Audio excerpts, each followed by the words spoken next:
Introducción al derecho penal.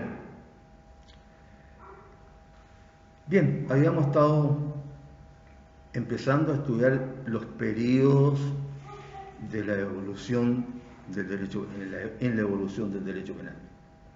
Y nos habíamos referido al primero, que era el periodo de la venganza privada o defensiva.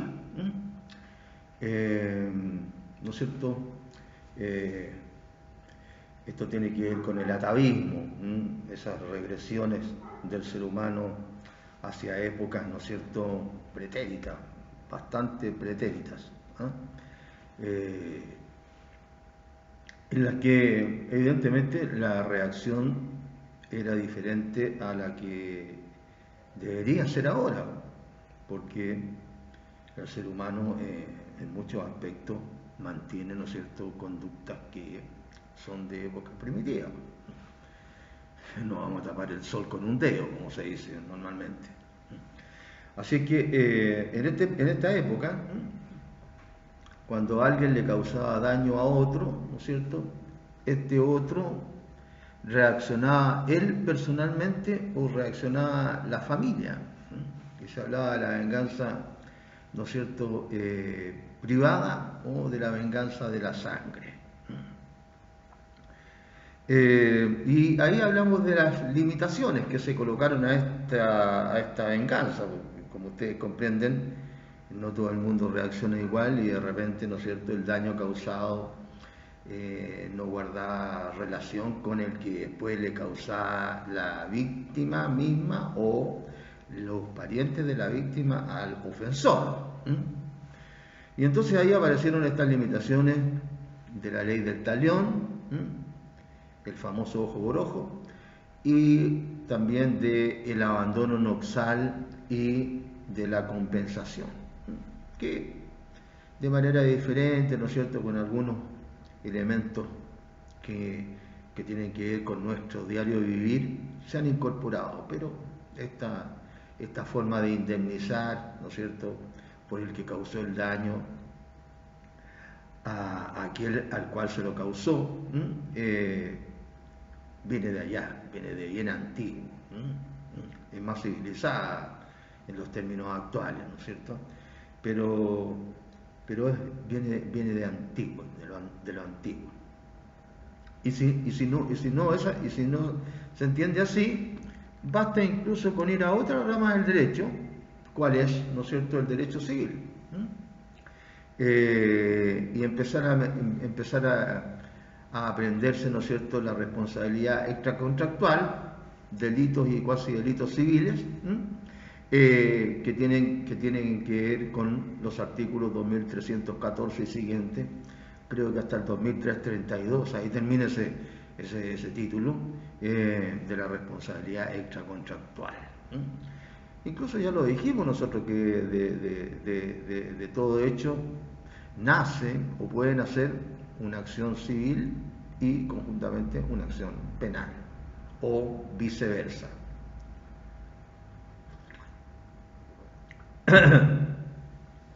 Entonces,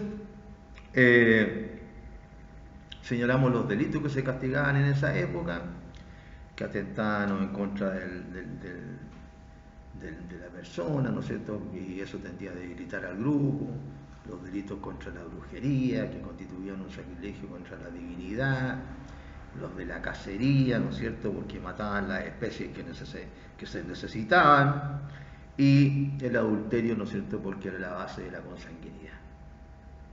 Y terminábamos diciendo que en Occidente al menos, este periodo termina cuando se organiza un poder público fuerte. Es decir, estamos hablando del nacimiento de las primeras sociedades que dan origen a todo lo que es la cultura occidental, ¿no es cierto? Estamos hablando de Grecia y de Roma, porque son los únicos. Entonces, ese periodo termina cuando en esos países, ¿no es cierto?, Grecia y Roma, se llega a tener ya un poder público fuerte. no solamente para hacer la guerra, sino que también para cumplir con otras labores del Estado, ese poder público. Ya estamos hablando del Estado. No nos olvidemos de los filósofos griegos, tan importantes en la historia de la filosofía. De hecho, se dice que a Aristóteles al día de hoy no lo supera ningún filósofo en cuanto a sus ideas y a lo avanzado de sus ideas. Así que ¿cómo se llama? Ahí termina ese periodo. Como ustedes comprenden, con un poco de imaginación, que hay que tenerla siempre que se habla de algo histórico, estos periodos, como dije al comienzo, no son así exactos, no son exactos. Y dependen del lugar geográfico también en el que están ocurriendo estas situaciones. En este caso, de la forma de aplicar el derecho penal. El segundo periodo es el periodo de la venganza pública, divina. Es un periodo teológico político, de la venganza divina y pública, o al revés, como ustedes quieran. Ahora, ¿por qué también mencionamos ahora un periodo teológico? Porque estamos mencionando ahora también, ya se tiene más conocimiento de los pueblos de Oriente, ¿no es cierto? Y entre los pueblos del antiguo Oriente, el derecho penal se encausa, tiene relación con el aspecto religioso, con el aspecto teológico.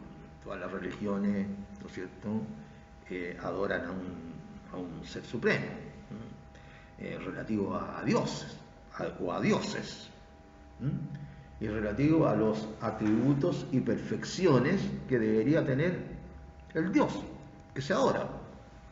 No se va a adorar a un Dios que no tenga atributos, evidentemente que no. Ahora, fíjense ustedes que si hablamos del Oriente, también tenemos que hablar de lo que se denomina el Medio Oriente. Es decir, básicamente todo el África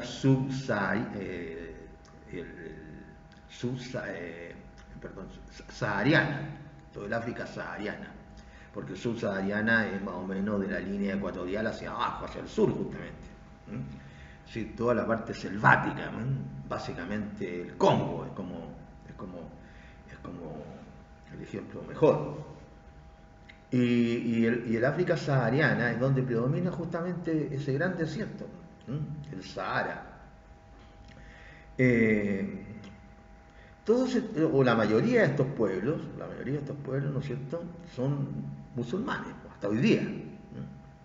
Y nosotros podemos ver que en esos pueblos, al igual que en otros, que no son, como se llama, musulmanes, son budistas. Son religiones que abarcan también el derecho penal, incluso hasta nuestros días. El caso actual más paradigmático, ¿no es cierto?, es Irán. En Irán de partida el poder político está en manos desde hace tiempo ya, desde que expulsaron al último emperador de Irán en los años 70, no me acuerdo bien el año, el famoso Shah de Irán, el Shah de Persia, que fue famoso además porque se casó con una mujer excepcionalmente bonita, que además, como hacía bastante vida pública, para bien, digamos, en buenos términos, no como las faranduleras que hay ahora, era bien conocida. Así que desde esa fecha, ¿no es cierto?, que gobiernan ahí, han habido un periodo entre medio que han gobernado un par de civiles por ahí, pero en general ahí, cuando echaron al Shah de Irán, empiezan a gobernar los famosos ayatollah. Ayatollah. Que el nombre ya como sinónimo de destrucción, porque son unos monjes, digamos, bastante enérgicos y muy duros y crueles. Y bueno, vean ahora, Irán sigue en su carrera atómica armamentista y punto nomás, y se ha dado maña para hacerle frente a Estados Unidos, a Estados Unidos, con gobernante republicano, antes demócrata y ahora otra vez demócrata, y ha seguido con su carrera armamentista. Así que en esos países, ¿no es cierto?,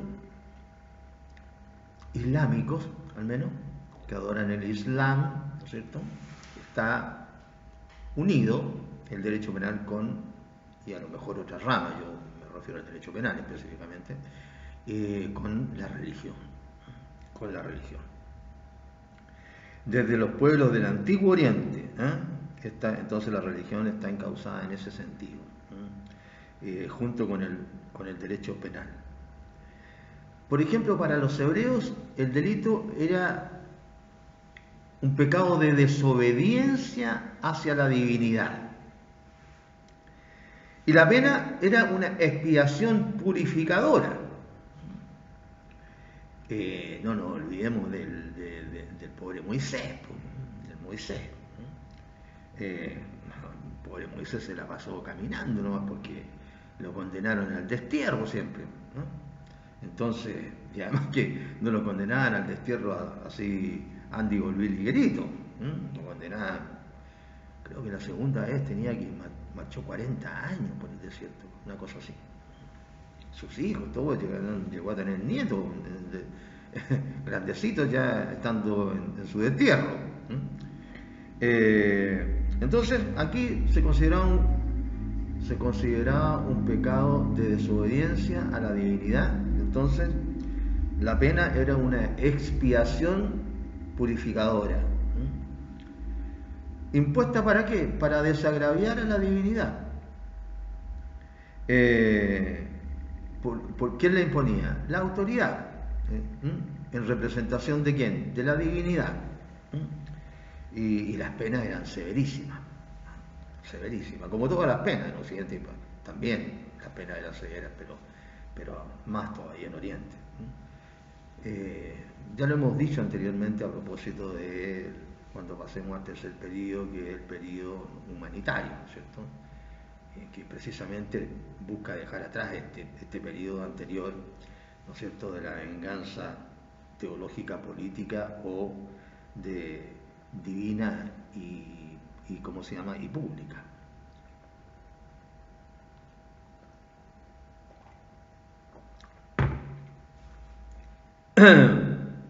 En los países occidentales de Europa, como dijimos, rige el principio de la venganza pública, pues ya Roma, ¿no es cierto?, habían llegado los grandes emperadores, Augusto, ¿no es cierto?, Augusto César, y habían llegado otros también que no eran tan grandes como militares, ni como estadistas, ni como ¿cómo se llama?,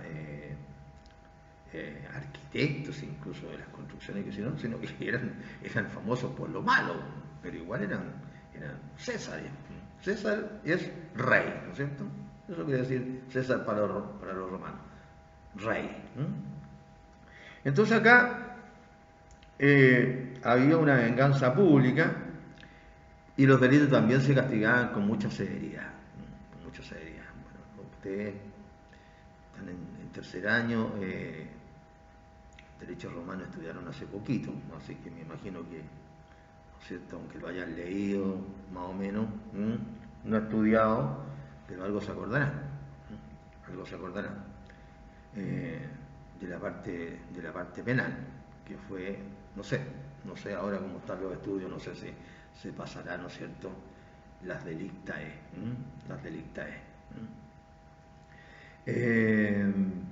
así que en Occidente también las penas eran severas, pero el poder público era el que, de manera independiente de la divinidad, aplicaba las penas, aunque severas, a diferencia de lo que ocurría en Oriente.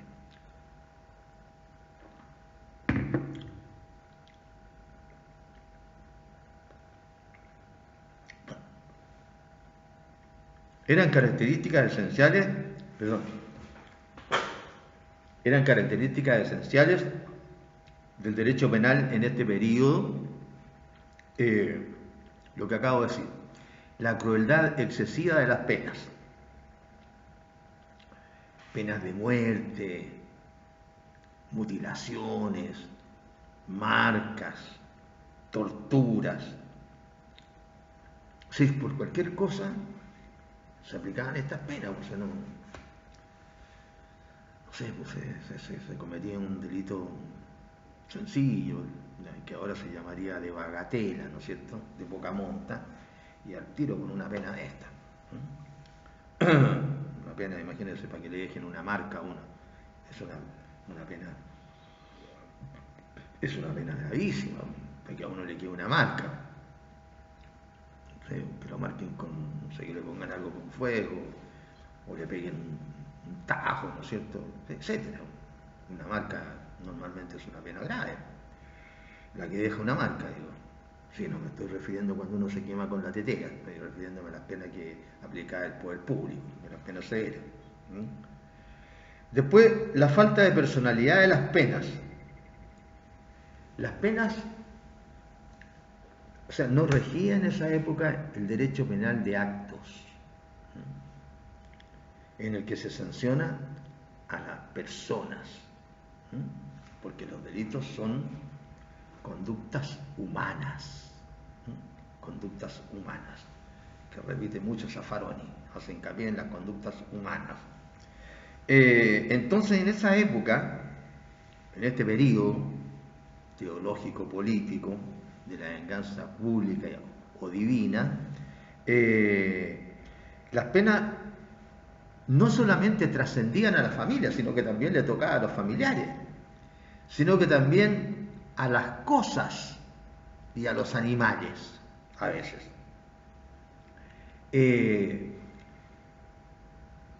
Me acuerdo que en el libro de Arias Ramos, que era el manual que teníamos nosotros, son 2 tomos que teníamos nosotros, uno de los manuales que teníamos nosotros cuando estudiábamos derecho, ¿cómo se llama?, romano, en primer año. Sí, me parece que en el de Arias Ramos, en una parte por ahí sale, ¿no es cierto?, el juicio que se le hace a una chancha con su chanchito. A una chancha con su chanchito. Bueno, que invento, desafortunadamente no tengo acá el libro de Derecho Romano para buscarlo, pero es así, porque también se hacían juicio a los animales. ¿Y por qué? Porque la chancha con los chanchitos, ustedes saben cómo son los chanchos, no saben de la ilegalidad de pasar de un cerco para el otro. Los chanchos, las gallinas, qué sé yo, los corderos, andan comiendo sobre el relieve de la tierra, el pasto, qué sé yo, y los chanchos sobre todo, que comen de todo, no tienen ni idea de lo que es una demarcación. Entonces se pasó la chancha con sus chanchitos para el potrero, por decirlo así, del vecino, ¿no? Seguramente eran terrenos colindantes entre patricios, ¿no es cierto?, de partida eran romanos. No nos olvidemos que estamos hablando de que en esa época habían diferentes legislaciones para los romanos y para los no romanos. Para los no romanos. Y una para los esclavos, que no tenían derecho. Eran objetos los esclavos en esa época. Así que, claro, se pasó la chancha con los chanchitos a comer a los chupotreros. Entonces le hicieron un juicio a la chancha con los chanchitos. No me acuerdo bien a qué los sentenciaron. Me da la impresión de que lo habrán sentenciado a muerte, ¿no? Así que, claro, trascendía a las personas. Entonces, de repente cometía un delito el hijo, y también le llegaba el papá, y a la mamá eventualmente, y a la tía, a la abuela, dependía si hacían algún tipo de ligazón con el delincuente al familiar. Y entonces ahí resultaban pagando varios. Ahora, esa costumbre todavía se mantiene. Se mantiene de hecho, y básicamente de hecho. No sé si se mantendrá en algún alguna legislación de estas, como digo, que están unidas con la religión. No lo sé, la verdad. Todavía hay esclavitud en el mundo.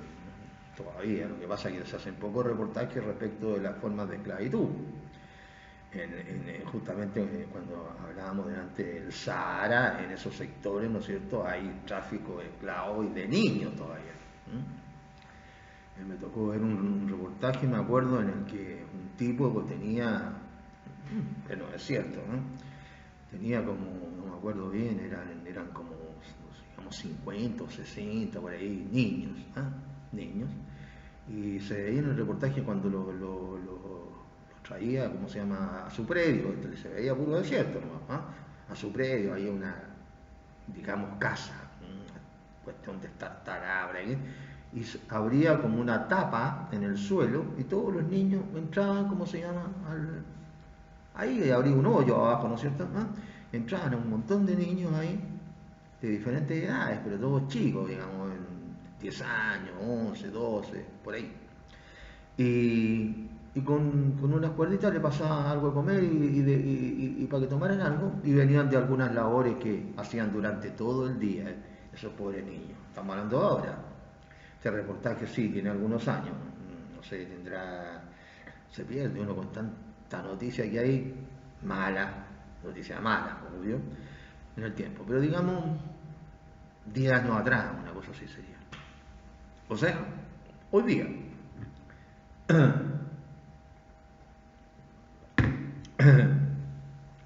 A propósito de la legislación aplicable a los esclavos, no sé qué quise decir, que todavía en el mundo hay esclavos, claro, y esclavas.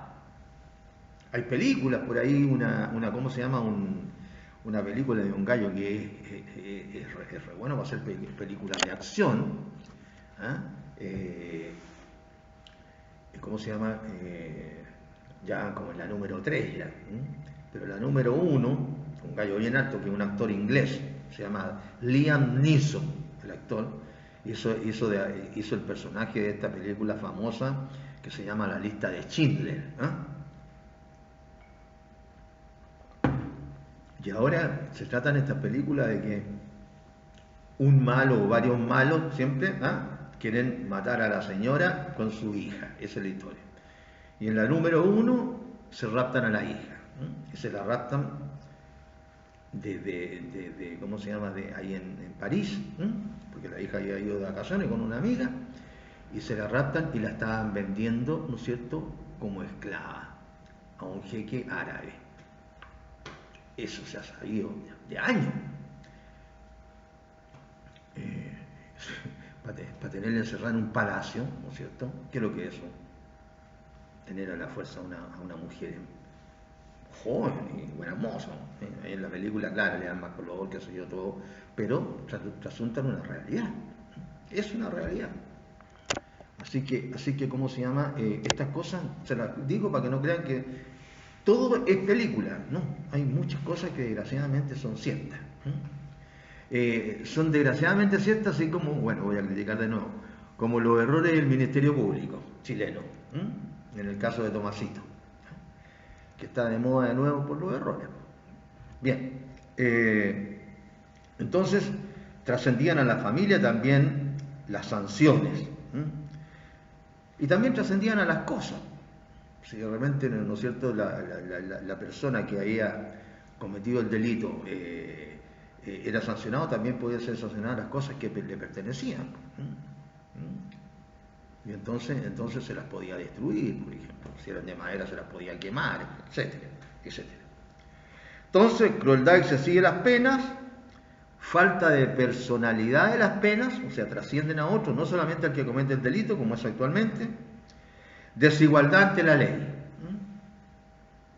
Los poderosos tenían privilegios, como por ejemplo, penas menos duras y menos infamantes. Bien, esto se sigue diciendo, todavía ¿cómo se llama? Se habla de que la justicia no es pareja. Por eso que hay hasta un dicho, siempre los dichos traducen grandes verdades. Cuando se dice, la justicia pareja no es dura, la justicia pareja es verdadera justicia, esto se está diciendo eso, o sea, se está reconociendo un hecho, que hay justicia dispareja, por diferentes razones.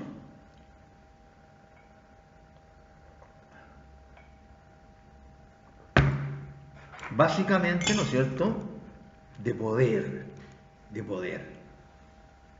No solamente de dinero, también de poder. Porque a veces no basta con tener dinero, porque realmente la contraparte también puede tener dinero. O sea, si yo cometo un delito en contra de alguien, ¿no es cierto?, a lo mejor, dependiendo del tipo de delito, a lo mejor la otra parte también tiene dinero. Entonces, pero puede que tenga poder.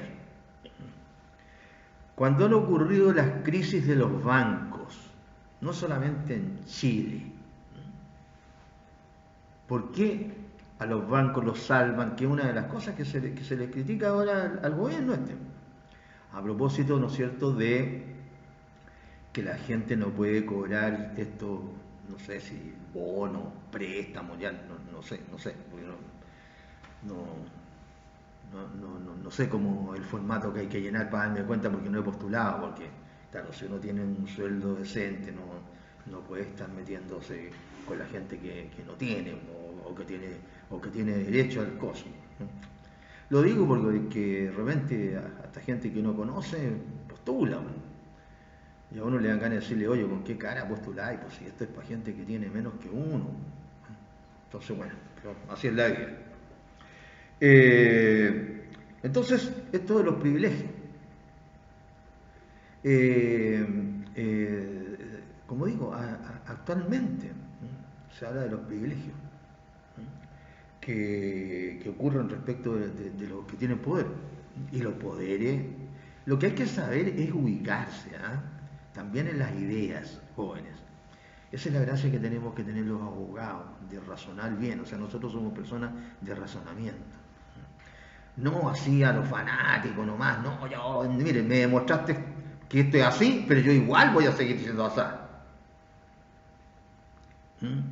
Hay países que han insistido en una actitud años de años, y la gente lo pasa mal, y no, pero yo sigo nomás acá.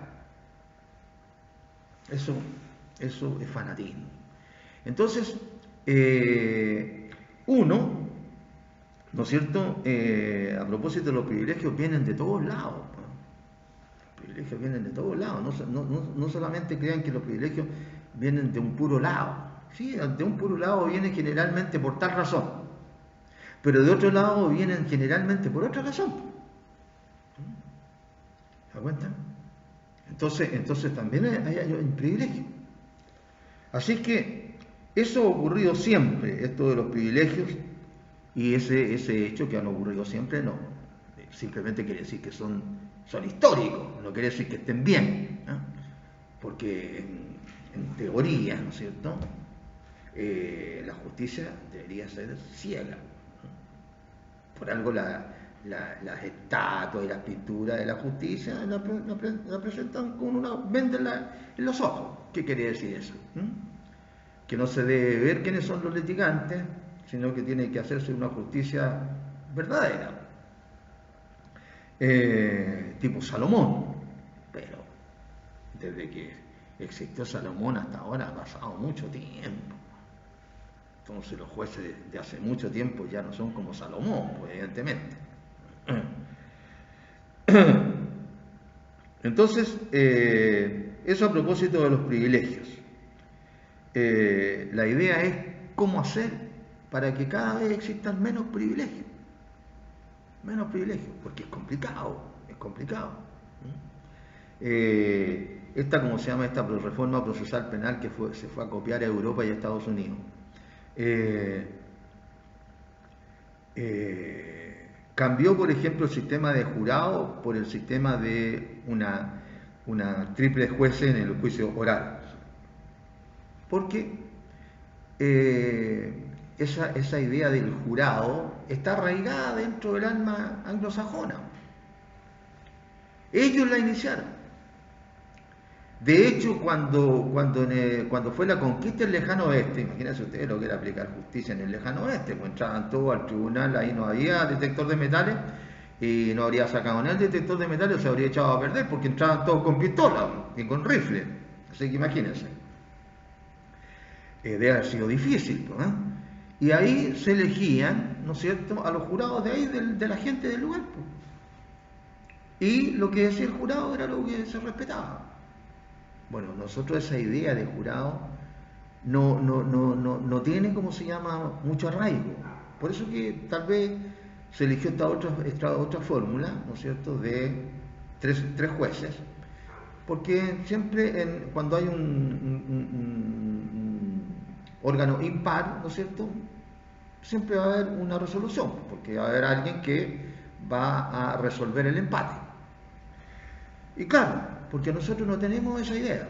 Y ahora, por ejemplo, que están estos juicios que han matado a uno, no sé, pues ahora si uno dice negro, hay gente que se molesta, o dice, te cayó despectivo, pero no sé, porque si dice moreno, está ahí, mire, hoy dice moreno para no decir negro, es medio complicado. Pero este juicio en el que mataron a un negro norteamericano, ahí están los jurados deliberando en este momento en Estados Unidos. No sé si ahora salió en este momento la resolución. En la muerte de ¿cómo se llama?, de este apellido Floyd. Y lo que diga el jurado, le guste o no le guste a la gente, para bien o para mal, del inculpado que es un policía, va a ser lo que van a respetar. Porque ese es el sistema que tienen. Bueno, ahora, ¿por qué parece ¿cómo se llama?, que aquí no funciona? Yo creo que si pudiéramos a ponernos a enumerar las explicaciones, no sé si habrían 100, deben haber un poco más a lo mejor. De partida porque somos más flojos que los anglosajones. Entonces, al que le toca, oye, mira la lata, y tengo que estar de jurado, estar escuchando todo un juicio. Primero, ¿cierto? No nos gusta hacer pega, menos pega que son ¿cómo se llama?, obligatorias. No nos gusta. Segunda, oye, ¿quién va a pagar por estar todo ese tiempo ahí? Si el Estado no tiene plata, que a lo mejor hay que estar viendo el juicio 2 meses, 3 meses. Así que después, ¿y qué pasa si se trata de que la persona es un malulo, el delincuente, que pertenece a como dicen acá, a un cártel? No cartel, sino que un cártel, y después me empiezan a perseguir a mí y me agarran a balazos en la calle, ¿no? Entonces, hay un montón de cuestiones, porque imagínense ustedes que acá eso de los testigos protegidos, qué sé yo, si los tipos le ponen una tabillera y no funciona ni el sistema por el cual le siguen con el GPS si tienen la tobillera puesta, o el tipo se saca la tobillera porque es de un material que encontró que la podía cortar, que le podía, etcétera. Entonces, imagínense ustedes con un sistema de jurado. Entonces, no hay sistema de jurado. Pero esto a propósito de que cada país busca su sistema para que los juicios sean imparciales, ¿no? Y no existan privilegios. También se hablaba de que las penas fueran menos duras y menos infamantes. Hay penas infamantes también. La gente antes, cuando lo llevaban al tribunal, tenía derecho, como se llama, a tirarle lo que quisiera, no solamente piedras, sino que cuestiones infamantes, tirarle desperdicio, tirarle mugre, tirarle excrementos, qué sé yo. Tiene que tener su dignidad la persona que van a procesar, ¿no? Y aunque sea condenado. Después, la instrucción secreta del sumario. La instrucción secreta del sumario. Bueno, esto en el sistema antiguo existía. La regla general era el secreto del sumario. Uno tenía que pedir, ¿cómo se llama?, que se alzara el secreto del sumario. Y con buenas razones, o si no existían diligencias pendientes que hicieran peligrar la investigación, se concedía, si esa es la verdad de las cosas. Todavía existe este secreto del sumario. Dicen que por eso es que no se sabe exactamente qué o por dónde va la investigación de este pobre niñito que mataron, del que he conversado en varias clases, de Tomasito. Porque no sé si todo el sumario o algunas partes del sumario están en secreto, ¿no? Están en secreto, pero algunas salen a la luz, ¿no? Lo que pasa siempre.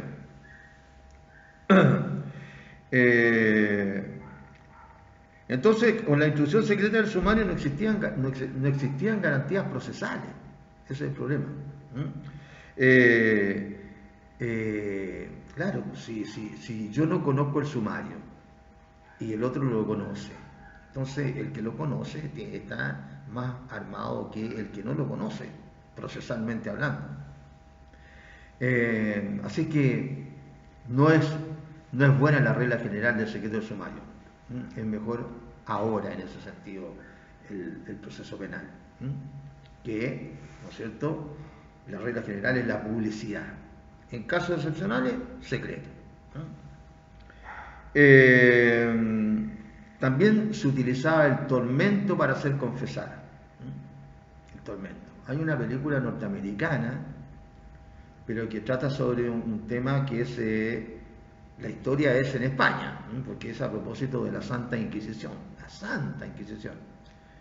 en donde ahí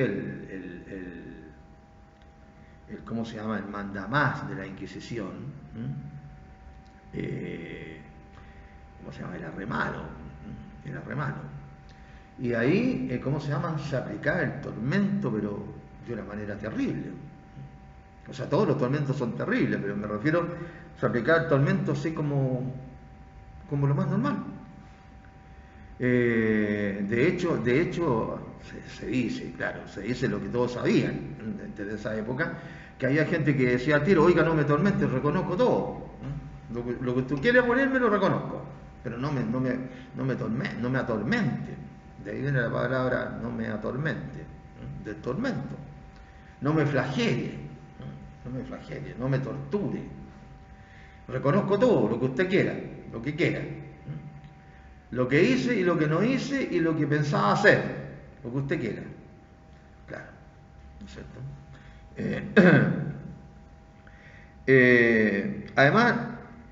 Además de que existía el tormento dentro de esta instrucción secreta del sumario, existía la más completa arbitrariedad judicial.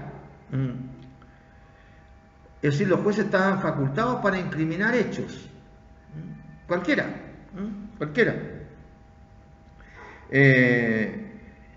Los hechos que no eran delitos hasta que el juez decía que eran delitos. O para incriminar hechos en los cuales no estaba establecido que la persona había participado, o que no era en materia de la investigación. O sea, una arbitrariedad absoluta. Sí. Que a uno lo enjuiciaran era básicamente, o sea, si no lo mataban, imagínense, y después de torturarlo, les daban unas condenas que encerrado en unas mazmorras, ¿no es cierto? Bueno, tanta película que muestra en los castillos muchas veces o en otros lugares especiales, habían esas ¿cómo se llama? Esas celdas, que no llegaban ni la luz del sol, etc. O sea, ahí ese encierro a veces era mejor que lo mataran nomás, que le dieran la pena de muerte, chao. Porque era peor todavía quedar encerrado. Entonces los jueces también estaban facultados para aplicar penas que no estaban previstas en la ley. El derecho penal estaba ligado también a la religión, y por ello se castigaba severamente los actos de religiosidad, mejor dicho, contra la religiosidad, contra la religión. También, pues yo le hablo de las películas y de las noticias que salen en los medios porque es lo que está más a la mano, ¿cierto? ¿Cuántas películas se han hecho respecto de brujerías en relación con brujas que han sido perseguidas? y han terminado en la hoguera, y que no eran brujas. Hasta algunos sabios, sabios para la época, ¿cómo se llama? Que tuvieron ideas brillantes para su época, pero que, ¿cómo se llama? Pero estaban contra la opinión de ese momento. Era como cuando Colón, ¿no es cierto?, se embarcó hacia las Indias, que resultó ser América, nosotros, y en esas épocas la mayoría de las opiniones pensaban que el mar terminaba en el horizonte. La línea esa que uno se para aquí en la playa y mira y ve la línea del horizonte, entonces ahí se pensaba que era donde el mar caía, como en una cascada. Pero habían algunos visionarios, como Colón y otros.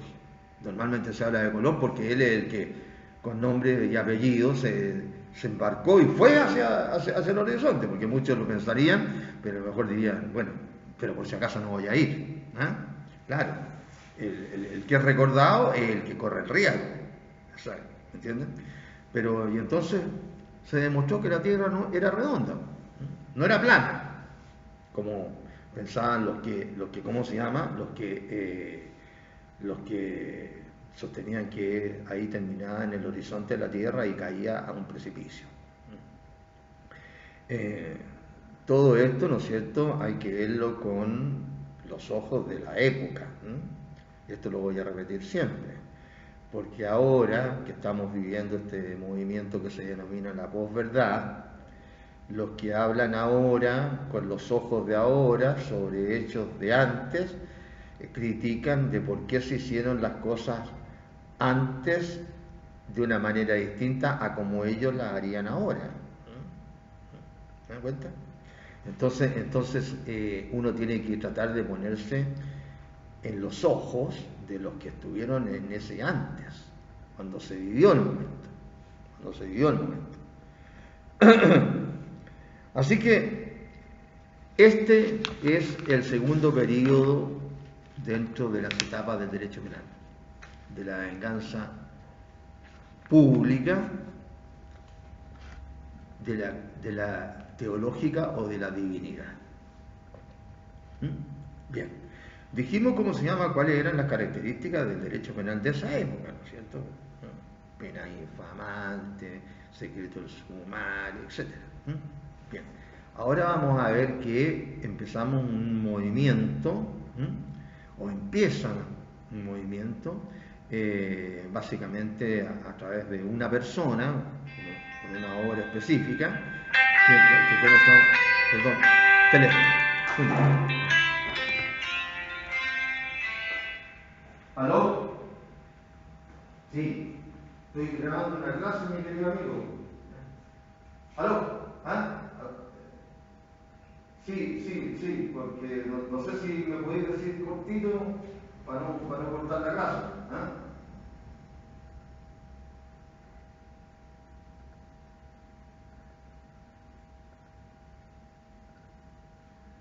¿Ya?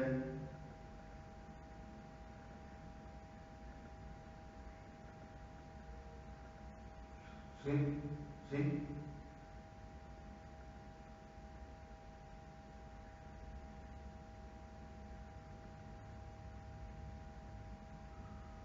Ya, listo. Voy a llamar al ayudante para que consulte. Ya, listo, mi estimado. Y muy amable, gracias. Ya, voy a llamar al ayudante para que termine la clase. Un abrazo, gracias, chao.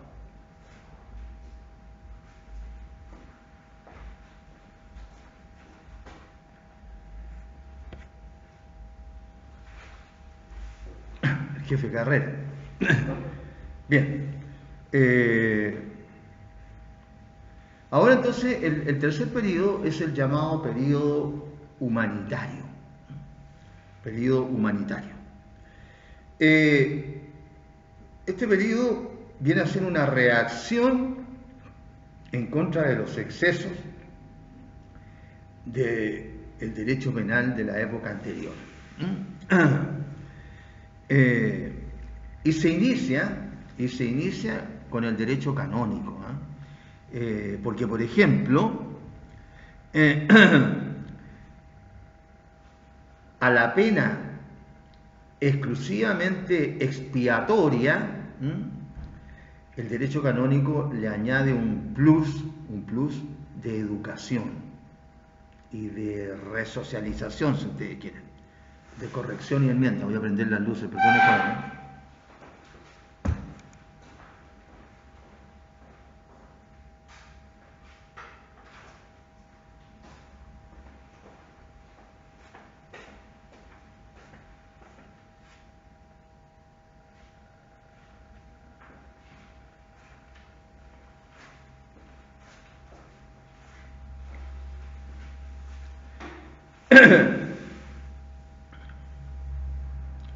Le añade, ¿cómo se llama? Este plus, como decía, el derecho canónico, este plus ¿cómo se llama? De corrección y enmienda del condenado. No solamente de expiación por el mal que haya causado, ¿no es cierto? Y además de eso, una cuestión que seguramente ustedes conocen ya también, introdujo el derecho de asilo para limitar la venganza privada. Introdujo el derecho de asilo. Bueno, derecho que vive hasta hoy, ¿sí? O sea, han cambiado algunas cosas, pero la idea, ¿no es cierto?, es otorgarle este asilo, como se llama, a ciertas personas. Desafortunadamente, los seres humanos tenemos muchas falencias que no superamos, no logramos superar. Entonces las personas, sobre todo ahora, se encuentran en situaciones que requieren de asilo, por diferentes razones. ¿Y cómo se llama? El problema es que los países, dependiendo de sus características, tienen limitada esa posibilidad de asilo.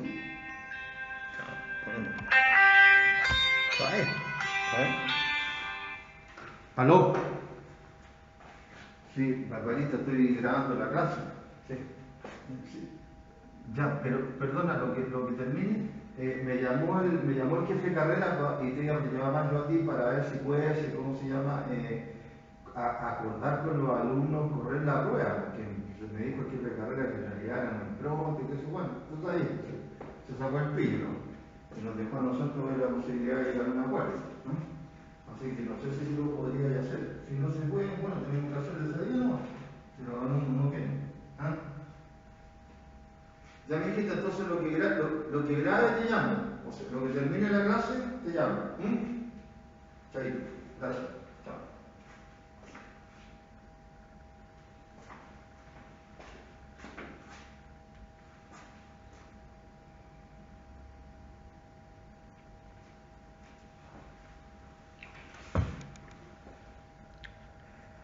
Lo lamento, jóvenes, les pido la disculpa del caso, pero desgraciadamente esto es así. Cuando uno está en la sala de clase no llega nadie ahí a abrir la puerta, ¿no? Bueno. Entonces, estábamos hablando del derecho de asilo y del derecho canónico. Es decir, para retomar la idea, este periodo humanitario, ¿no es cierto?, surge como una reacción de los excesos del sistema penal del periodo anterior, de la venganza pública, de la divinidad, y esto amparado además por el derecho canónico, estas modificaciones, en las que se agrega un plus, ¿no es cierto?, de humanidad para con el condenado. Ya no solamente se trata de castigarlo por el mal, sino que además tratar de reeducarlo, resocializarlo. Y además aparece este derecho de asilo. Y ahí era donde me llamaron. Y a propósito de esto, le decía que hay mucha gente ahora que está en situación de pedir asilo en los diferentes países. Y les decía también que dependiendo de las características de cada país es difícil para los países otorgar los asilos, porque imagínense usted, por más pesado que le caigan a uno los países que mandan en el mundo, porque esa es la verdad, pues en el mundo hace ya un tiempo están mandando, ¿no es cierto?, Estados Unidos con su esfera de influencia, Rusia con su esfera de influencia y China con su esfera de influencia, y bueno, los europeos que siempre andan peleando entre ellos, pero al final siempre están unidos como europeos también. Entonces, ¿cómo se llama? En el caso de Estados Unidos, imagínense ustedes que solamente México tiene 150 millones de habitantes. 150 millones de habitantes. Y reconocidos oficialmente en Estados Unidos hay 33, y tantos millones de mexicanos. 33, y tantos millones de mexicanos. Ya hay ahí en Estados Unidos. Porque digamos las cosas por su nombre. México sí, será muy... a muchos les gusta México, tiene unas playas preciosas, yo no he ido nunca, ¿cómo se llama?, a México. He pasado por México, pero no he ido ni a las playas, qué sé yo. Muy bonito, tienen unas canciones que a muchos les gustan, dicen que México lindo y querido, qué sé yo. Pero el hecho concreto es que los mexicanos lo único que tratan es de irse de México. Porque si de 150 millones ya hay 33, y tantos millones de habitantes, es porque no sé, me da la impresión de que no quieren tanto a México, si todos se quieren ir. Y ahora, que es lo que quería comentar ahora, mexicanos y toda Centroamérica, por problemas de delincuencia básicamente, ustedes ven la fila. Hasta hace como 3 semanas atrás, creo que habían llegado a la frontera, ahí es donde está el problema, porque es una frontera larguísima, 180 y tantos mil inmigrantes, hasta hace 3 semanas atrás, porque llegan trenes llenos, caminando, qué sé yo.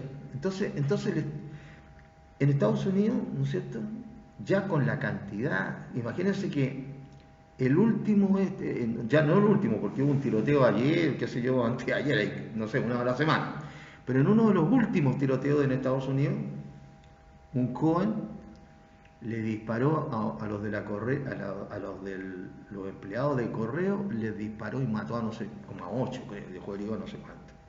¿Por qué? Porque eran de la India, los que trabajaban ahí. Odio contra los de la India. Odio contra los de la India. No solamente odio contra los asiáticos, porque los asiáticos dicen que odio contra ellos, que muchos podrían tenerle odio porque expanden los virus por todo el mundo. Este no es el único virus que han expandido a los asiáticos. Pero no, parece que es una cuestión de pandilla, cuando mataron en unos masajes, mataron a una mujer, incluso a unas mujeres. Parece que esa cuestión es de pandilla porque todo quedó como para callado, ¿no? Es decir, ¿por qué? Porque ya es inmensa la cantidad de gente que ha llegado a ese país. ¿Te das cuenta? Entonces, lo que decía al principio, a lo mejor a uno le cargan los norteamericanos, por X razón o qué sé yo. Ya. Salvo ustedes que son buenos para la música, que les guste el Grammy, a lo mejor le cargan los norteamericanos, pero la entrega de los Grammy les debe gustar, porque ahí colocan música, qué sé yo, de la que les gusta a ustedes, la que está de moda. Pero no tienen la culpa de que les llegue toda la gente ahí, entonces ahora es un problema para ellos. Pues. Entonces ahora se le echa la culpa a los norteamericanos. Bueno, Donald Trump era mal hablado, qué sé yo, y todo eso, entonces, claro. Pero en el fondo no tienen la culpa de toda esa gente que va y llega a la frontera. Que llega a la frontera. Porque tiene que llegar de manera legal, con una autorización. La autorización se llama visa. Y no, pues llegan ahí nomás y quieren entrar, saltarse el muro, qué sé yo, como sea. Entonces, ¿por qué? La mayoría alega, ahí el problema está en que, y ahora los venezolanos. Imagínense que a nosotros, país chico, no somos ni siquiera 800.000 kilómetros cuadrados, somos como 778, una cosa así. 778.000 kilómetros cuadrados, por ahí, de Chile insular, por lo menos. A nosotros nos habían llegado, no sé, como en el boom de ahora de estas cosas, de las inmigraciones, nos habían llegado solamente venezolanos como 200 y tantos mil, solo venezolanos. Y hubo un tiempo en que los dos aviones que llegaban todos los días, en la mañana y en la tarde, desde Haití, directo, otros se venían en otro vuelo, pero desde Haití, dos aviones todos los días. Todos llegaban como turistas y todos se quedaban acá. Estoy hablando solamente de los últimos 3 años, una cosa así. Entonces, a lo que voy es que los países tienen una capacidad límite. Porque el territorio no se puede ampliar. No se puede ampliar. Entonces se crean tremendos problemas. Pero de que la gente tiene derecho al asilo, lo tiene. Por diferentes razones. Se dice, yo no tengo... Por ejemplo, los sirios, ¿arrancan de quién? Arrancan del régimen del gobernante sirio, que los persigue. Y en Centroamérica, por ejemplo, en Siria y en Venezuela, eso es lo que dicen los que se aman, que arrancan del régimen. Y obviamente las condiciones de vida, lógicamente. Y en Centroamérica se dice que se arranca de las mafias, que ya no son ingobernables los países, parece. Por lo menos eso es lo que dicen los inmigrantes. Todos dicen, mire, me tuve que venir porque me iban a matar a mí y a mi familia. Imagínense que ahora llegan, mandan a los niños solos. Niños. Ya ni siquiera van con el acompañante. Van los niños solos, los niñitos. Hasta la frontera con Estados Unidos. Entonces, claro. Entonces México ya tiene 33, y tantos millones de mexicanos en Estados Unidos. Sigue mandando mexicanos para Estados Unidos. Además, Estados Unidos tiene no sé cuántas fábricas norteamericanas en México. De todo. Automóviles, esto y el otro, de sándwiches, de todo. Así, México debería ser un país súper agradecido de Estados Unidos. Sin embargo, parece que no es así. ¿Ah? Hasta tienen un tratado en el que el más beneficiado es México, que es un tratado en Estados Unidos, Canadá y México. ¿Qué es lo que aporta México al tratado? Mano de obra.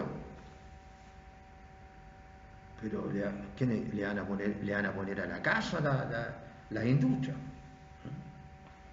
No es obligación de los países eso. Menos de Canadá, que está más lejos todavía. Bueno, digo, el asilo existe ya con este periodo humanitario. Ahí se empieza a conocer este derecho de asilo. Y originalmente se otorgaba, ¿no es cierto?, en las iglesias católicas. Se ha sabido también de curas que antes, cuando los curas hacían cosas en las que arriesgaban hasta la vida, hubo curas que murieron, que son santos también, obvio. Pero hasta hace poco, digamos, hasta en la Segunda Guerra, hubo curas que salvaron, ¿cómo se llama?, judíos, gitanos, y gente que era perseguida por los nazis, por los fascistas. Así que, ¿cómo se llama? Hay otros que terminan también en TAS y que pasan colados, pero también mataron más de 20 millones de sus mismos compatriotas. Bueno, la iglesia le pusieron esa parte humanitaria, ¿no es cierto?, ¿cómo se llama?, a este periodo, justamente.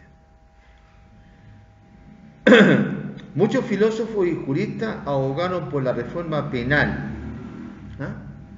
Claro, hubo mucha gente, ya se conversaba, estamos hablando básicamente de los años 1700. Ya la gente ya estaba más educada, habían ocurrido los grandes descubrimientos, ya no solamente se hablaba del país de uno, sino que se hablaba de mar afuera, ¿no es cierto? Se hablaba de las Indias, ¿no es cierto? Ya hacía tiempo ya. Si Colón llegó en 1541 aquí a las Indias, ¿no es cierto? Entonces hubo mucha gente que ya estaba al tanto de los problemas estos, conversaba estos problemas, básicamente filósofos y juristas, pero hubo una persona que materializó, que escribió sobre esto. Cesare, era un italiano, Cesare Bonesana, marqués de, no sé si se dice Beccaria o Beccaria, la verdad, con 2 C, marqués de Beccaria. Escribió la obra Disertación sobre los delitos y las penas. Normalmente se la conoce así nomás, de los delitos y las penas. Es un libro chiquito. Yo tuve, ¿cómo se llama? Lo compré ese librito en Tacna, lo estaban vendiendo. No lo había encontrado en otro lado. Cuando iba a Santiago no lo encontraba, etc. Y justo en Tacna, como ahí ustedes saben que imprimen por su cuenta imprimen de todo en Tacna, estaba, y estaba barato. Es un libro chico, pero escaso. Y tuve la mala ocurrencia de infringir un principio básico para la gente que tiene y le gustan los libros y junta sus libritos, porque los libritos cuestan plata, unos más que otros, y se lo presté a alguien, se lo presté a alguien y no me lo devolvió. Por eso que acuérdense de mí y acuérdense de ese principio: los libros no se prestan, no por apretado, sino que porque el chileno no devuelve los libros que le prestan para que los lea. Dentro de los alumnos, me acuerdo que un alumno en un curso, cabrón, me acuerdo de ellos, tengo un grupo eran medio, sí, bueno, para la talla, qué sé yo, eran bien buena persona con este profesor. Me respetaban harto los alumnos, que eran buenos para la talla, ustedes me entienden, ¿no es cierto? Y hasta entre 2 de ellos se produjo una discusión que le dije: ya, puta mía, por favor, devuélvele el libro, porque uno le había prestado el libro a otro y el otro no se lo devolvía, pues ya estaba medio cansado de pedírselo, que claro, no se devuelven los libros, es un mal. Dentro de los males nacionales, ese es uno. Ustedes pueden decir: sí, es un mal que no tiene importancia. Sí, claro, para el que no se interesa de tener su biblioteca, ¿no es cierto? Claro, no le importa, porque ¿qué va a prestar si no tiene? Pero el que lo tiene y lo usa y lo utiliza para su profesión, claro. Este librito es la disertación sobre los delitos y las penas, así que ahora en Santiago, cuando pueda, voy a ver si por ahí en alguna librería de libros usados lo encuentro, para comprarlo de nuevo. Porque evidentemente que la persona que se lo presté no me lo va a devolver, aunque cueste barato, si no es el punto, es que no se devuelven. Incluso entonces ustedes prestan un libro, no se lo devuelven, y muchas veces si lo piden terminan enojados con el que se lo prestaron el libro y no se lo quiere devolver. Entonces mejor decirlo: yo no sabéis que yo los libros no los presto, yo les doy la advertencia. El resto ya es cosa de ustedes. Bueno, si ustedes dicen: no, este gallo apretado, qué sé yo, y yo soy dadivoso, bueno, correcto, cada uno, ¿no es cierto?, actúa como mejor le parece. Esa es la base de la sociedad. Y el mérito de este libro, que es más conocido con el título de los delitos y las penas, ¿no?, más allá de disertación sobre los delitos y las penas, es la claridad y valentía con que fustiga la barbarie de las prácticas penales imperantes, en contraste con los progresos culturales alcanzados en el siglo XVIII. Estamos hablando de que este libro lo escribió en el 1764. Entonces ahí otra vez lo mismo, otra vez lo mismo. hay que mirar las cosas con los ojos de los que estaban en el momento en que ocurrieron los hechos, para criticar. Fíjense ustedes que la claridad y valentía con que fustiga la barbarie de las prácticas penales que existían hasta la fecha que hablamos, del periodo de la venganza pública, divina o teológica, como ustedes quieran llamarla. Porque, por ejemplo, a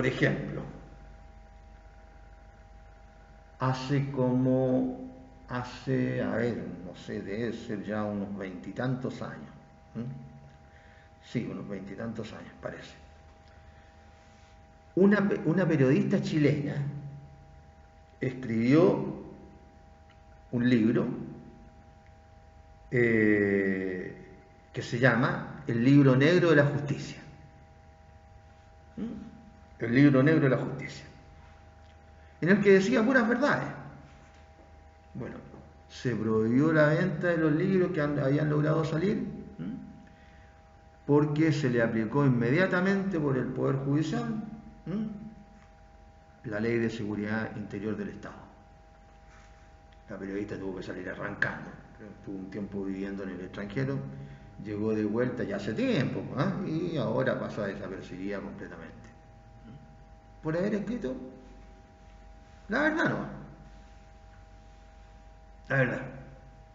Entre las cosas que escribió, por ejemplo, que son verdad, pues estaba con datos documentados el libro, era de que a la fecha en que escribió el libro habían en la Corte Suprema alrededor de 800 y tantas causas en acuerdo.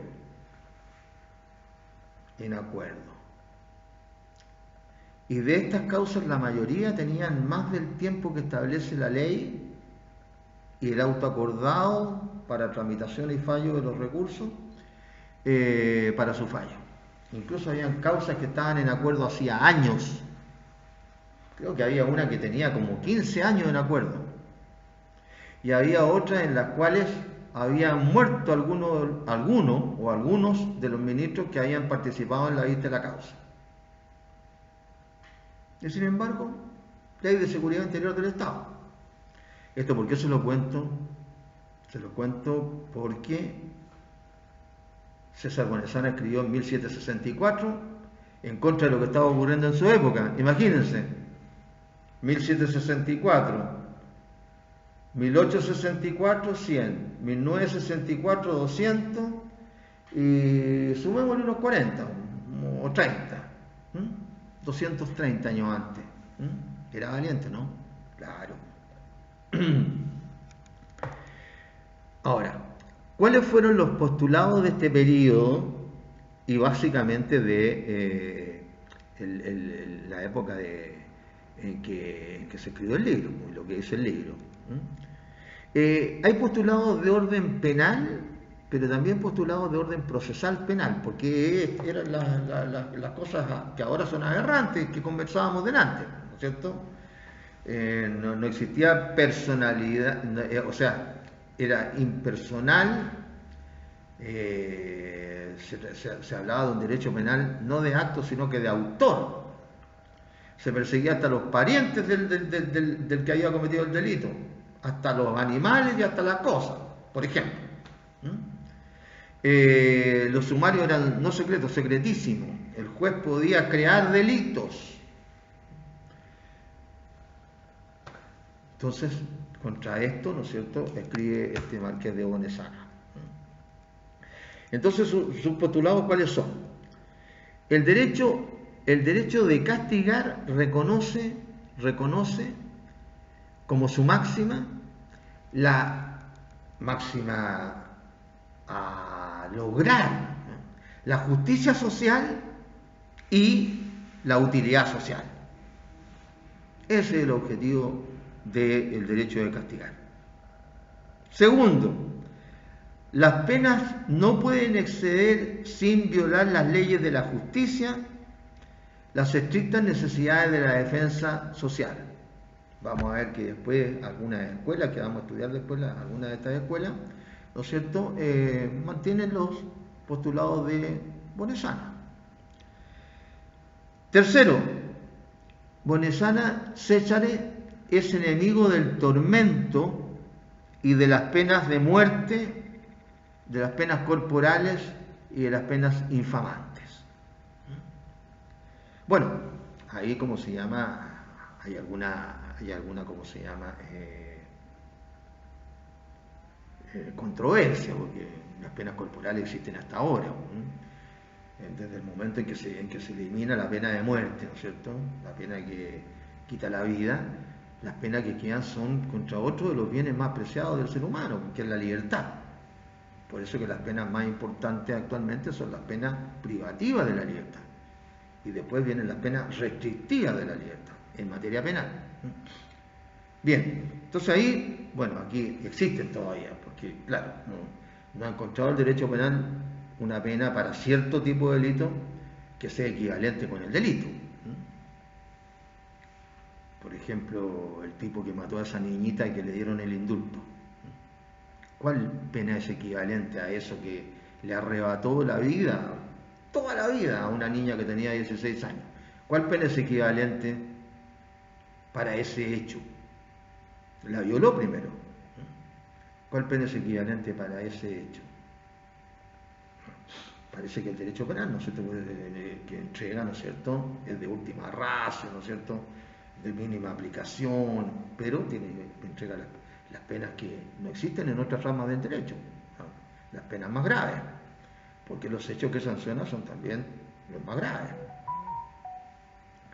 En cuarto lugar, la pena debe ser proporcionada a la gravedad del delito. Sí, muy importante, es una cuestión bien de justicia, ¿no es cierto? Claro, no es lo mismo gustarse, ¿no es cierto?, qué sé yo, 2 kilos o un quintal de trigo, ¿no es cierto?, que acuchillar a una persona, no es lo mismo. Entonces las penas deben ser proporcionadas a la gravedad del delito. Quinto postulado: el fin de la sanción no es martirizar al culpable, sino defender a la sociedad. Claro, que era lo que ocurría cuando el tormento era la regla general.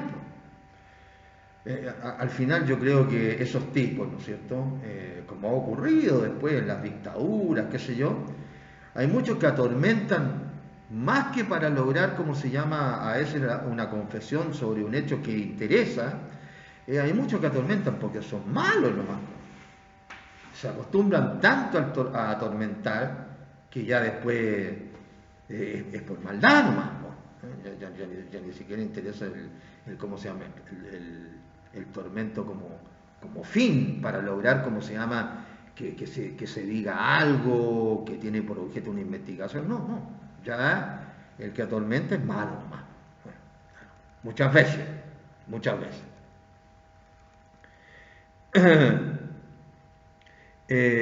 Porque son actos que son de una gravedad extrema. Imagínense ustedes, por ejemplo, el que se ha tenido que inventar un sistema, por ejemplo, para aplicar ¿cómo se llama?, la cámara de gas como pena de muerte en Estados Unidos. Se ha inventado un sistema para poder accionar, ¿no es cierto?, la electricidad cuando se aplicaba la silla eléctrica. Se ha aplicado un sistema para poder aplicar la inyección letal. Ahora, que es una inyección, ¿no es cierto?, que le inyectan, ¿no es cierto?, a la persona y ¡pum!, muere casi inmediatamente. Pero están siempre en acto. Hay algunos que tienen que apretar un interruptor, otros tienen que apretar un botón, pero igual esa persona sabe que, ¿cómo se llama?, que el que está quitándole la vida al otro, que sería recontra malo, pero soy yo el que le estoy quitando la vida. Hay que tener hígado para eso. Porque si uno no tiene hígado, dice, no, me consigo otra pega. No, es que ahora están dando qué sé yo, un sueldo re bueno, dan hasta uno acá. No puedo, no puedo. Soy cobarde ya, díganme que soy cobarde, pero no puedo. ¿Me entienden? O sea, hay que tener hígado. Es lo mismo que un sicario. Imagínense ustedes, claro, uno está cumpliendo, ¿no es cierto?, con la justicia que tiene la sociedad, correcto, pero igual le está quitando la vida. Ahora imagínense un sicario, gente que mata por plata, y por poca plata encima, ¿eh? Por poca plata encima. Imagínense que le paguen, por ahí creo que a un sicario salía la otra vez que le habían pagado menos de 500 lucas por matar a una persona que mataron. Sí, yo no estoy diciendo que por matar a alguien haya que pagarle harto, sino que ya ni siquiera eso. Uno se imagina antes que los gángsters, ¿cómo se llama? Sí, hay algunos, serán los gángsters X, ¿no es cierto?, que por lo menos cobran plata decente, pero el otro día hay una película ahí de un norteamericano que si mataba a dos, tenía una discusión con el que le había encargado el crimen, ¿ah? Y le estaba, ¿cómo se llama? Como comerciante, le estaba ninguneando uno de los que había matado, porque mató a tres. Y le decía, no, es que el tercero no corre porque resulta que no te dijeron que lo mataras y tú lo mataste por tu cuenta. No, le digo, maté a tres, así que $5.000 por cada uno. Imagínense, $5.000. Estamos hablando de Estados Unidos, en una película. Que tiene que ver con la realidad seguramente. $5.000. ¿Qué es lo que son $5.000? El dólar está a 700 y tanto. $1.000 si está a 700, digamos 750, no sé en este momento. $1.000 son 750.000 multiplicado por 5, son 7 por 3, 21, 2.800.000 ya. Por ahí. Por matar a un cristiano. O no cristiano. Si hay que ser malo. Hay que ser malo.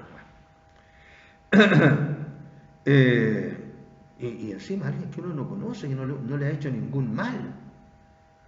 Porque por último una persona que en legítima defensa, ¿no es cierto?, se ofusca más de lo necesario, qué sé yo, y mata a alguien y hasta después se arrepiente, como se pucha, a lo mejor puede, pero hasta esa persona se arrepiente que actuó en legítima defensa.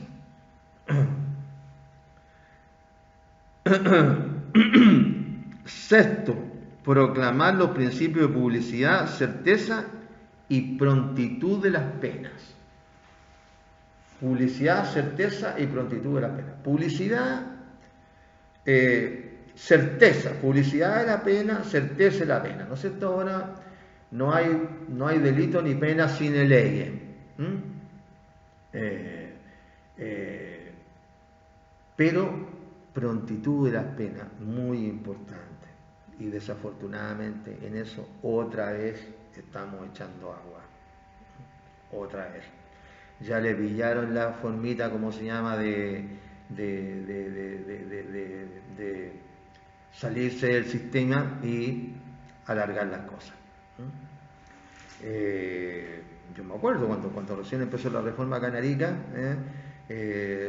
¿cómo se llama? Se presentaba la denuncia, la querella, qué sé yo, se trataba de formalizar lo más rápidamente posible y de ahí para adelante empezaba, ¿no es cierto?, a correr los 2 años como máximo, para poder, ¿cómo se llama?, acusar y investigar, digamos, y con la investigación debería terminar en una acusación. Pero ahora no, ¿qué patita fue la que le pillaron los fiscales a la ley? Investiguemos sin formalizar. Entonces se investigan años sin formalizar. Y después cuando ya está casi todo listo, ¿no es cierto? Bueno, ahora formalicemos y tenemos otros 2 añitos más. Y la otra que inventaron, y entre medio pudimos, antes de que se acabe el plazo después de formalizado, podemos reformalizar. Fíjese que hace 2 años atrás nos equivocamos de delito. Vamos a reformalizar por este otro. 2 años más. Resultado, claro, ¿cómo se llama? Cuando la justicia tarda, se dice esto de hace mucho tiempo, cuando la justicia tarda, no hay justicia. Y empiezan los problemas. Claro. Que fue justamente, básicamente, ese tipo de problema el que provocó la abolición, al menos en Chile, de la pena de muerte. Porque se tardaba tanto entre la comisión del hecho con la ejecución de la sentencia, que ya el delincuente había cambiado, la gente, ustedes saben que acá, sobre todo acá, la gente de cambios rápidos, ¿no? Un día piensa una cosa, a la semana piensa otra y al mes piensa otra distinta, ¿no? Entonces, ¿cómo se llama? Y encima de eso, el Poder Judicial se sacaba el pillo, ¿no es cierto? Dictaba la sentencia de pena de muerte y le entregaba, ¿no es cierto?, la ejecución al Ejecutivo, es decir, al Presidente de la República. Entonces después el Presidente de la República, el que tenía en su conciencia que había mantenido la sentencia de ejecución. Cuando sea una cuestión del Poder Ejecutivo, ¿qué tiene que preguntarle perdón, si es una cuestión del Poder Judicial, ¿qué tiene que preguntarle al Poder Ejecutivo? Esto es la ley, o sea, está en la ley, correcto. Pero ¿para qué se hizo así? Es del Poder Judicial. El Poder Judicial es el que juzga, investiga, juzga y condena, o absuelve. ¿Para qué metían al Ejecutivo? Claro, entonces ahí después todas las contras se las lleva el presidente. Al presidente le tocó, al presidente Eduardo Frei, le tocó, ¿no es cierto?, mantener la sentencia, ¿no?, sobre una persona que había, el famoso Chacal de Nahuel Toro, que después hicieron hasta una película, ¿no es cierto?, después el victimario era un héroe, era re bueno, qué sé yo, ¿no? Pero ¿qué es lo que hizo el Chacal de Nahuel Toro? Se violó a una señora, y después de violársela le pegó con una piedra de este porte en la cabeza y le reventó la cabeza. Y encima de eso mató a los niños de ella. Claro, pero pasaron los años, entonces después le cambiaron la peinada. Primero le decían el Chacal de Nahuel Toro, porque era, aquí le cuento la pintita que tenía. Después lo peinaban, qué sé yo, le pusieron corbatita, y después el Chacal era re bueno. Bueno, pero por algo le habían puesto el Chacal de Nahuel Toro, porque ahí fue donde ocurrió esto. Entonces, una justicia tardía no es justicia. Y es lo que está pasando ahora. ¿Cuánto tiempo llevan las investigaciones respecto de carabineros, por ejemplo?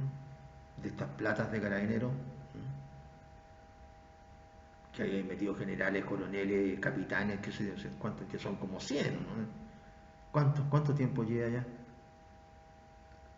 Ahora, ni siquiera quiero pensar que cualquier día sale, no, pero si las sobreseyeron, no sé cuánto. Oye, que no salió nada en la televisión, ni en los diarios, porque ahora son digitales. No, pues no salió. ¿Y por qué no salió? No tengo idea, no sé cuándo a preguntar. ¿Es así o no? Hay pendiente juicios contra carabineros, contra personas del ejército, también de alto rango, y tengo entendido que contra la aviación y la armada, pendiente. Pero no solamente porque sean uniformados y tenga algo en contra de los uniformados, no, es que esos son casos que son ejemplos de que se está demorando mucho la cosa. Entonces, como tenemos tanto archivo y por tantas causas, o causales, como ustedes quieran, de repente pasa que no se llega a ninguna parte y se archivan, o se sobreseen.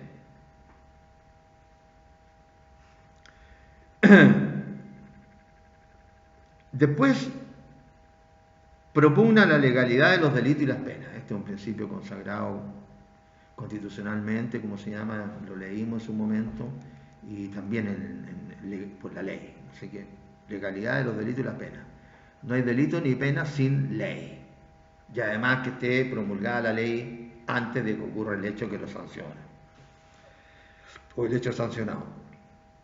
Después, el juzgamiento de los delitos debe estar a cargo de los tribunales establecidos por la ley. Sí. Pero en el mundo han habido, por razones, ¿no es cierto?, que no son específicamente de derecho penal específicamente, sino que razones para juzgar sin que el tribunal esté establecido con anterioridad al hecho, como son los juicios contra los criminales de guerra nazi y contra los criminales, ¿no es cierto?, de japoneses. Porque siempre se habla de los juicios de Nuremberg, contra los criminales de guerra nazi. Pero se olvidan de los tribunales de guerra que se establecieron para juzgar a los de Japón, que fue años después. Porque el vencedor impone esos términos. Y los que ganaron la Segunda Guerra, ¿no es cierto?, dijeron, no, hay que juzgar a los criminales. Y como los que perdieron fueron los nazis, es decir, Alemania, ¿no es cierto?, y los japoneses que salieron con ellos, entonces, y siguieron peleando en la isla, pues si los japoneses, dicen que hasta hace poco tiempo los japoneses que quedaron aislados en alguna de estas islas del Pacífico y no tenían idea que había terminado la guerra en el año 45. Creo que todavía estaban en guerra cuando los encontraron, ahora hace, no sé, 10 años atrás creo que encontraron el último. Entonces, después otro elemento es de todas estas cosas que proponía Bonesana, desterrar el secreto de los procesos. Es una cuestión de carácter procesal penal, ya la comentaba. Después, leyes iguales para todos. Claro, claro. Eso es, no pueden haber leyes con nombre y apellido. Salvo, ¿no es cierto?, si se le quiere dar la nacionalidad a una persona porque haya realizado cuestiones meritorias para la República de Chile, sí. Pero no hay leyes, ¿cómo se llama? Leyes abstractas, generales y obligatorias para todos. No es para algunos, no. Permiso.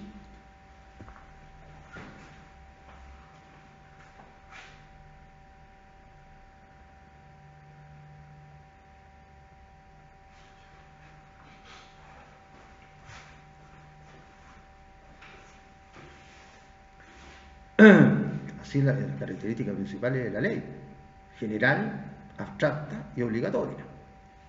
Después vienen las leyes que, ¿cómo se llama? Algunas, ¿no es cierto?, que no cumplen con algunas de esas características.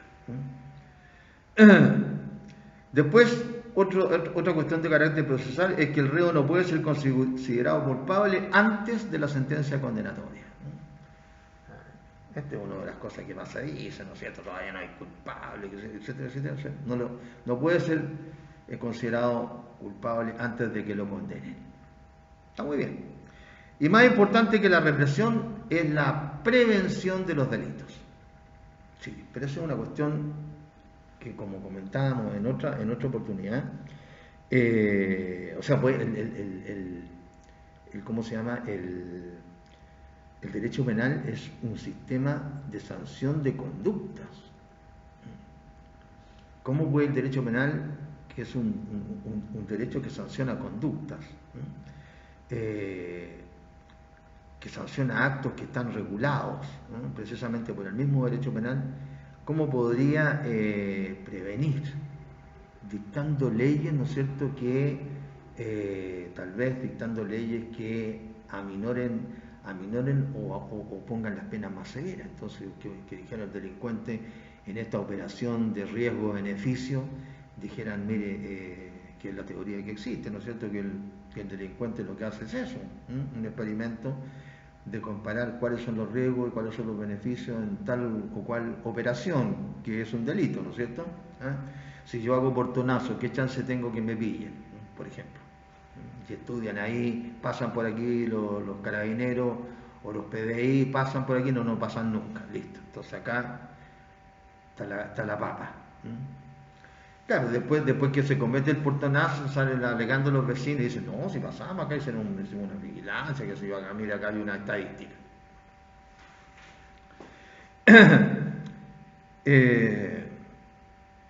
La prevención. Sí, la prevención va más que nada por otros lados. Sí, por el mismo Estado, pero a través de otros organismos. Básicamente, ¿no es cierto?, en mejorar la vida de los ciudadanos. En este caso nosotros, la vida de los chilenos, mejorarles la vida, para que haya menos delitos. Porque incluso en el caso, ¿cómo se llama?, de mejorar la vida, igual se van a cometer delitos. ¿Quién no sabe actualmente que cuando hay una luz roja al frente hay que ¿cómo se llama?, hay que detenerse, como peatón o como conductor de vehículo. Todos lo saben.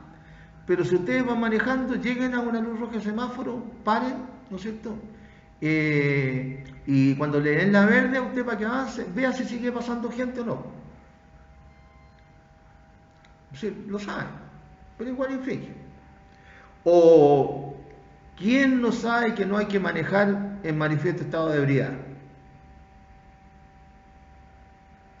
Entonces uno tiene que hacer el empeño, sí, no es cierto, tomarse, porque la ley no sanciona hasta el 0,19 gramos de alcohol por centímetro cúbico de sangre. Ahí no sanciona, nada. Entre el 0,19 hasta el 0,80, ahí está ¿cómo se llama? Bajo estado de ebriedad. Bajo estado de ebriedad. Entonces, sí, si uno anda manejando, pero tómate un traguito. Si no se trata de ser hipócrita, porque todo el mundo se toma un trago o dos tragos, pero hay que hacerlo, si uno anda manejando hay que hacerlo con cuidado. Bien, quedamos acá entonces, jóvenes.